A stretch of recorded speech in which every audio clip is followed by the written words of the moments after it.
It's Back to the Future for America's space program. They're counting down to an overnight launch in Florida. As Mark Strassman reports, it's a test flight for a privately developed spacecraft that will get the U.S. back in the business of launching astronauts. This is SpaceX's Falcon 9 rocket, and on top sits its new Crew Dragon capsule. SpaceX Dragon. No one will ride inside on this trip to the International Space Station. But if all goes well, NASA astronauts Bob Behnken and Doug Hurley will be on its next trip as soon as this summer. So your mission is riding on the success of Demo 1? Certainly. I mean, I think the program was set up that way.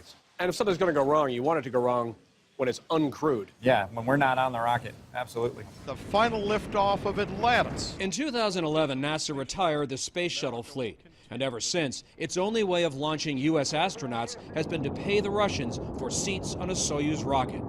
Now, two companies, SpaceX and Boeing, hope their new space taxis will become the Uber and Lyft of space travel. Liftoff. But first, SpaceX has to prove its new spaceship can fly people safely. While no one's riding aboard the rocket, inside the crew capsule, SpaceX has put a dummy.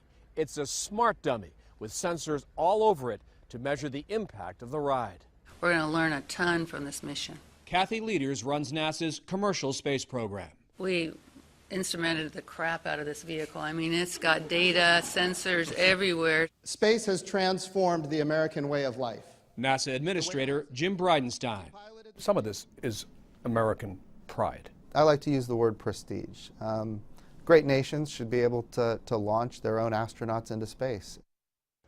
Boeing has a similar demonstration launch next month, and both companies still have a number of technical issues to work through before NASA approves them to launch people. Mark Strassman, CBS News at the Kennedy Space Center.